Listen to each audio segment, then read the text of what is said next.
On va passer aux choses sérieuses. On lance officiellement le 3v3 contest. À ce moment-là, si on m'avait dit au jeune Briscoe qui jouait en départemental 4 à 11 piges qu'un jour il aurait son maillot aux côtés de Tony Parker, mais jamais j'y crois, frère. Jamais de la vie. Tipiki qui essaie de rentrer, ça ressort sur Briscoe.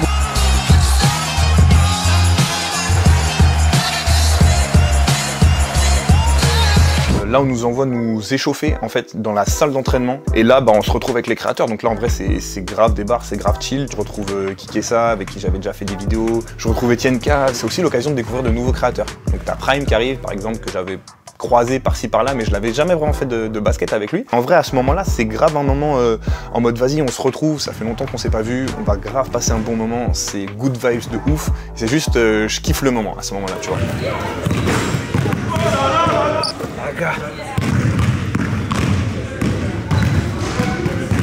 En défense, si pas ça, on est mal barré. Déjà, merci à tous d'avoir accepté parce que c'était pas simple, mais félicitations. Merci. Merci pour l'invitation. Oh, il est là! Ragnar! Ah, le sauveur! Tu es le pire ennemi! Wesh, vous êtes des fous! C'était pas du foot! Ah merde!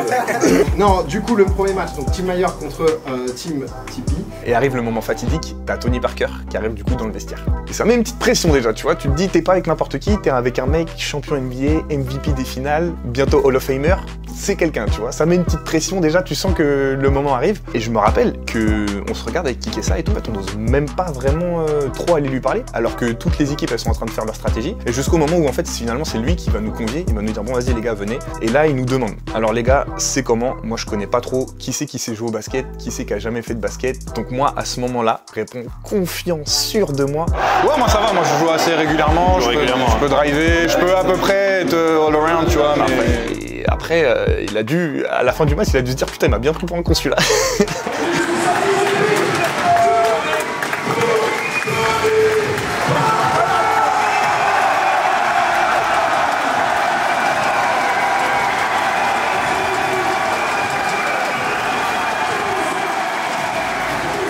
Tu sens toute la pression qui t'est renvoyée, tu te dis ah ouais, le truc c'est quand même costaud. Je vais peut-être jouer avec des amateurs, mais en tout cas les gens ils sont là et ils veulent voir du show. Les gens ils nous acclament comme si, vas-y, on était des joueurs NBA et là je suis juste prêt à tout casser.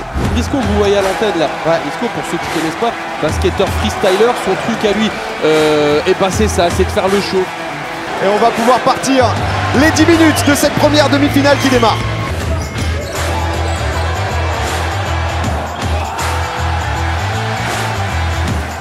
Tipeee, il carry, j'ai jamais été carry à ce point-là dans un match de basket, c'était vraiment un truc de ouf.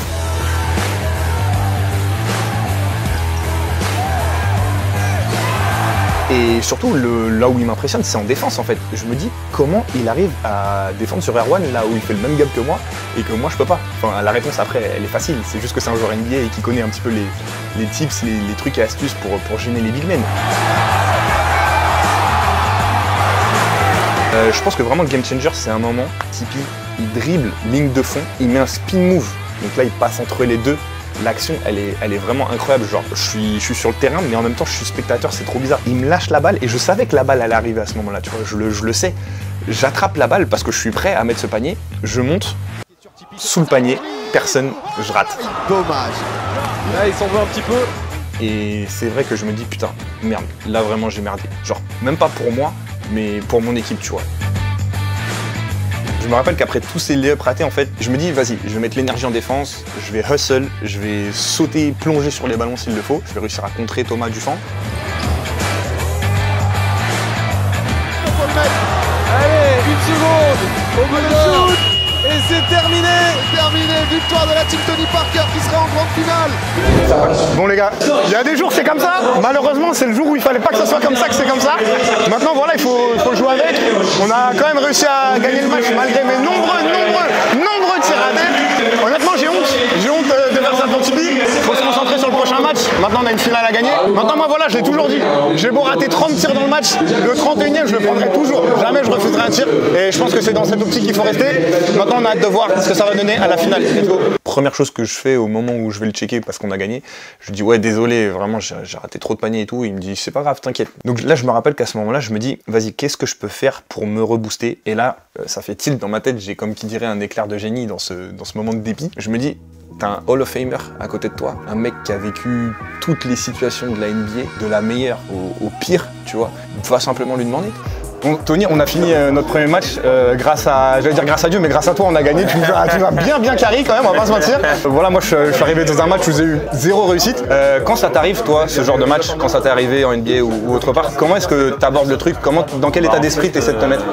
En fait, moi je me dis qu'il faut rester positif, que ça peut arriver de passer à côté d'un match. Et je me dis que de toute façon, le prochain match, ça peut que être mieux. Si je reviens sur ton match, voilà, t'as pas mis un tir, mais ça arrive. Et moi je me dis que le prochain match, tu vas les mettre en fait. Parce que là maintenant, tu vas apprendre de ce qui s'est passé et tu vas aborder la situation différemment. Et moi je suis sûr que tu vas les mettre là, au prochain match. Ça marche, moi je te remercie. Mais pas de problème, avec plaisir, avec plaisir, avec plaisir, avec plaisir. Vous avez moins de temps. Allez, joue. J'aborde le deuxième match où je suis vraiment requinqué, je me dis franchement, continue à jouer ton jeu, quoi qu'il arrive, je peux pas faire pire, donc je vais pas me mettre de la pression. Malheureusement, ça c'était les mots qu'il m'a dit, et la réalité, elle va être différente.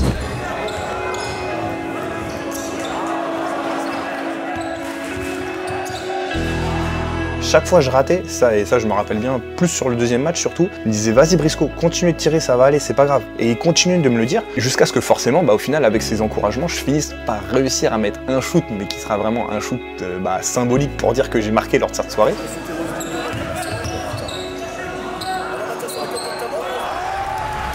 C'est lui qui vient me checker, c'est ça Briscoe, allez let's go, tu vois, il me booste alors que je sais que en vrai mon panier est plus la merde parce que je suis à 1 sur 45 ou quoi. On dit souvent tu sais le meneur parfait, le point god, il rend ses coéquipiers meilleurs. Tipeee ce qu'il a fait c'est qu'il m'a rendu, en tout cas il a eu les mots pour me rendre meilleur en dehors du terrain, qui fait qu'au moment où je serai sur le terrain, je sois meilleur, tu vois. Il a fait le truc dans l'autre sens et je trouve que en vrai c'est la définition, tu vois, d'un vrai leader.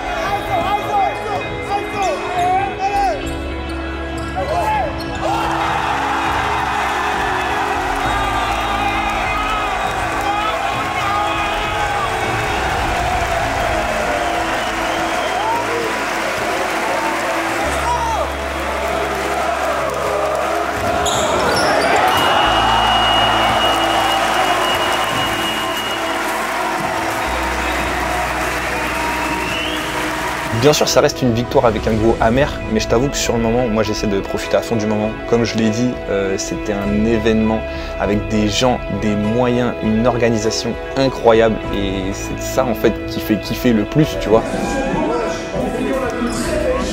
Je sais que j'en ai déçu énormément d'entre vous sur ce match-là, mais voilà, c'était pas l'idée d'arriver et de flopper, vraiment c'était pas du tout l'idée, malheureusement ça prévient pas. Pourtant, il n'y a pas trop d'autre choix que d'aller en avant et de se concentrer sur le prochain événement. Le job est fait. Est-ce que tu as douté une seule seconde que ce trophée il pouvait pas finir à la maison ou est-ce que c'est bon, tu as réussi ton coup. Je suis très fier de mes coéquipiers, est-ce qu'on peut les applaudir encore? Les MVP de la finale, MVP. Merci à tous et toutes, on continue de proposer plein de choses. À la prochaine tout le monde, c'était le 3-3 contest. Ciao!